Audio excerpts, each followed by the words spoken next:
Yam ngaya gungumbu, garaway bari nyagayku, kalawina tawara. Yam again nganyundi parmarain gungumbu pin, kalawina ngalgira. Yam nganyundi wajar, yam nginundi wajar, niabar gungumbu wala. This land and I are one, and we are caretakers of this land. We do not own this land. We are a part of this land. Gumbaynggirr people have been here for thousands of years, living in harmony with Mother Nature. When you come to the Coffs Coast area and you come on Gumbaynggirr homeland, acknowledge that you are standing on ancient sacred ground of the Gumbaynggirr people. Our homeland is sacred to everyone. So when you walk on our country, walk gently and take care of her and acknowledge that she's there and she's a living entity, and that's who we are.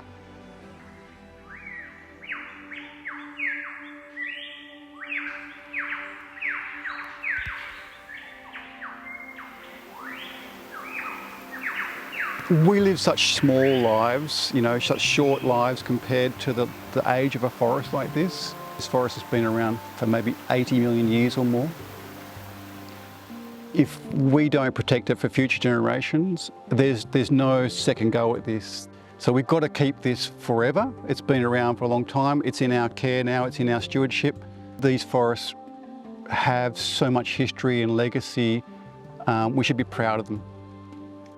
The escarpment virtually kisses the coast here.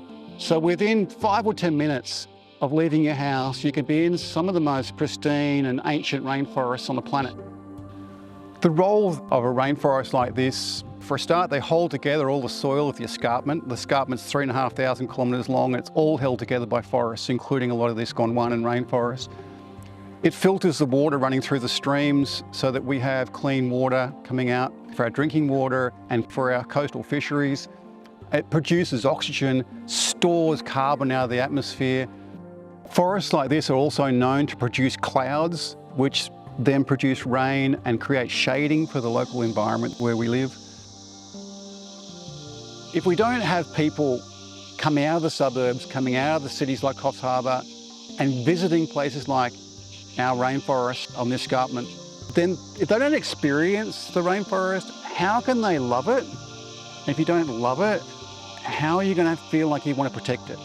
We now know from research that just going for a walk in a rainforest like this for a couple of hours a month has such a profound impact on our health and our well-being. And so all those things coming together, a place like this is a real treasure and needs to be protected forever.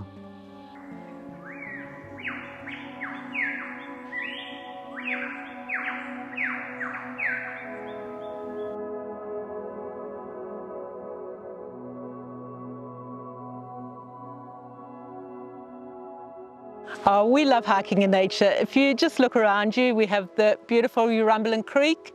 We've got beautiful vegetation like the sandpaper figs growing here on the creek bank. It's good for our souls, it makes us happy. It's good for the heart, keeps us fit. And it's great if you go out in a group because it's very social as well, and social connection's important for all of us. We like best of all hiking in national parks. An area like that is protected so that the nature is going to be pristine. We know that the parks are going to be maintained. We know that the trails are going to be maintained. And we know that we're likely to find wildlife and bird life as well.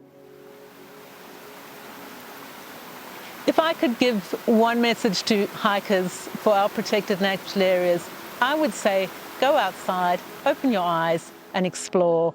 I'm always surprised when I meet people in Coffs Harbour and they say to me, "Oh, I've never been to Bangalore Falls." I would say to them, go and have a look. It's a beautiful place. And I think the more people that are out there looking and appreciating, the more they'll realise just how much we need that Great Koala National Park.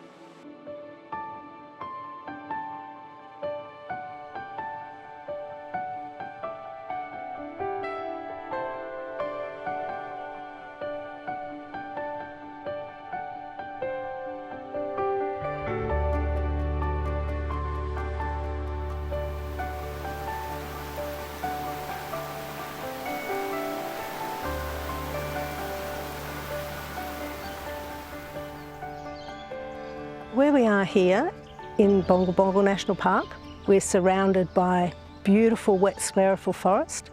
It's koala habitat. It's considered to be of national significance, the koala population in Bongal Bongal, and the surrounding Pine Creek State Forest.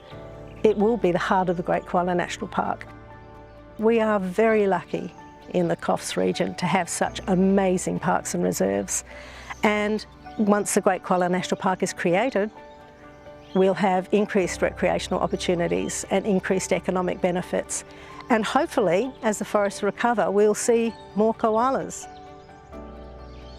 Koalas are forest dependent. They evolved with forests.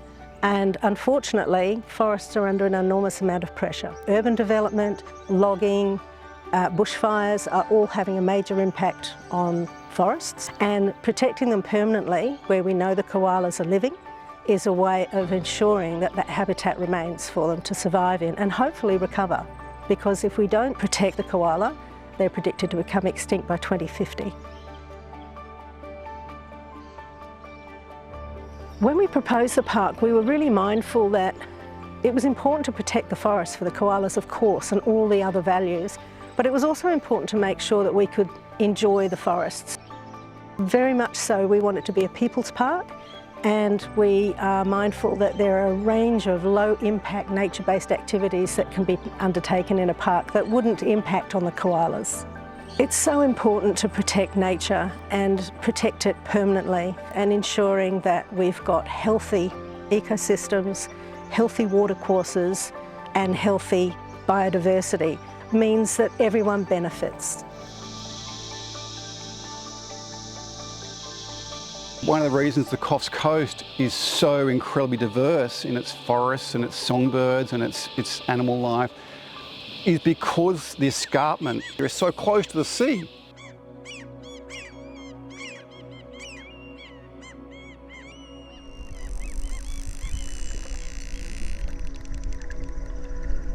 I feel really privileged to live here on the Coffs Coast where we've got the Solitary Islands Marine Park, because it's actually a really interesting subtropical environment. It has species that are cold water, temperate nearshore species, and then we've got the tropical species on the offshore islands that are supported by our East Australian current. This makes it a really important refuge for climate change, because we do have this potential for tropical species to move down and seek refuge as our oceans are warming. Marine and estuarine environments are really important habitats that support a huge diversity of life, but in particular, they support our fisheries industry. So we get a lot of fish, both recreational and commercial fisheries, that reproduce in our estuarine environments and then move out into the ocean. The islands support really important breeding grounds for a range of different species, including the grey nurse shark, and they also support the highest diversity of anemones that we have in Australia. To reduce our impacts on the marine and estuarine ecosystems, it's really important to protect our riparian zones. So these are all the vegetated habitats that we see along the edges of our creeks and rivers and our wetland areas. So these do act as a bit of a buffer, preventing a lot of that runoff from getting into the ocean.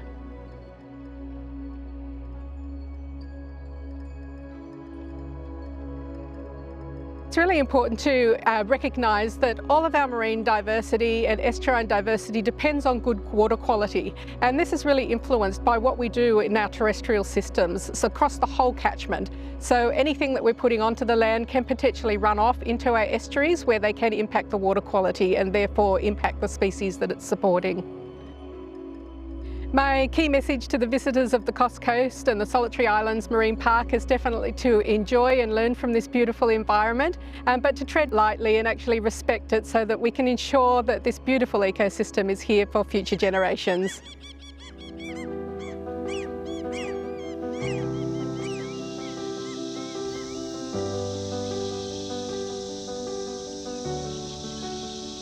We need to remember to tread lightly and carefully and value our protected areas, because they are really vital. They're vital for our health, and they're vital for our survival, ultimately. It can take only a matter of a few hours to destroy a forest like this, but it took 80 million years to make one. That's why it's irreplaceable.